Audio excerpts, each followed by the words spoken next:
illegally আমি থাকা নাই গতিকে আমাৰতো আমাৰ নাগালেণ্ডৰ পৰা অহা আছে বহুত নাগালেণ্ডৰ পৰা ৭৫ ঘৰ আহিছে অৰুণাচলৰ পৰা আজি ৩০ ঘৰ আহিছে আজি চিৰাং জিলাতে বহুত এইটো নাঙলদৈ আজি মাটি খান্দি লৈ গৈছে আৰু এইটো বীমা পানী আই নদী এইবিলাকত বহুত নিছে আৰু ইফালে আপোনালোকে যাক চিৰাং জিলাতে বহুতত অনিষ্ট এইটো চৰকাৰটো সংস্থাপন দিয়া নাই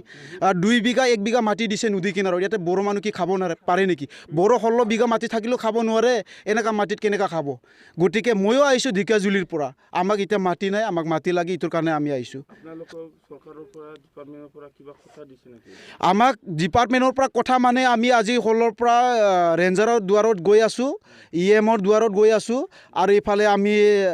আমাৰ বিষয়া আমাৰ DFৰ দুৱাৰত আমি গৈছোঁ আমাক কয় যে য'ত থাকে তাতে থাকিব আৰু তাৰ পৰা 1 ইঞ্চিও নাযাব সিটোৰ কাৰণে আমি ইয়াৰ পৰা বৰ্ডাৰ দিছোঁ আমি তাৰ পৰা ইফালে সোমোৱা নাই আমি ইয়াতে আছোঁ কিন্তু আমি ক'তো নাযাওঁ আমাৰ বড়োলেণ্ডৰ মাটি আমি বড়োলেণ্ডতে আছোঁ সেইটোতো আমি বেয়া কাম কৰা নাই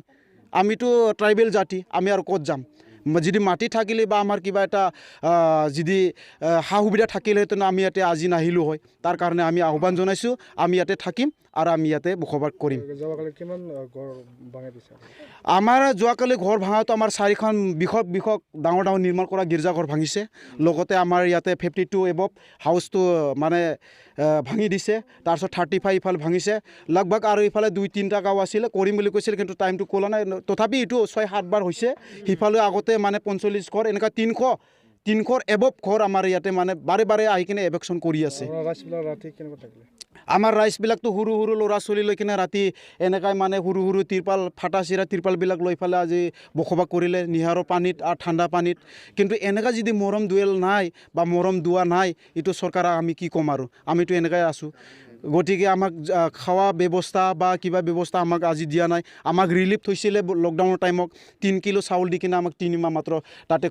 6 মাহ মাত্ৰ আমাক থৱালে তাৰ পৰা আমি আহি পেলাই আকৌ সোমালোঁ গতিকে আমাক এইখিনি ইমান অন্যায় কৰাটো আমি ভাল পোৱা নাই এইটোৰ কাৰণে মই প্ৰমোদ ছাৰক মই জনাইছোঁ আমাক সংস্থাপন জল্দি দিব লাগে আৰু মই EM ফেৰেঙা ছাৰকো জনাইছোঁ তেওঁ আমাক যেন ভালকৈ সুবিধা দিব লাগে কাৰণ এইটো কাম চৰকাৰৰ আৰু চৰকাৰৰ আমিয়ে বনাইছোঁ চৰকাৰ আমাৰ টিপ চুই লৈ কিনে চৰকাৰ হৈছে আৰু আমি চৰকাৰ ভাঙিবও পাৰোঁ আমি সাজিবও পাৰোঁ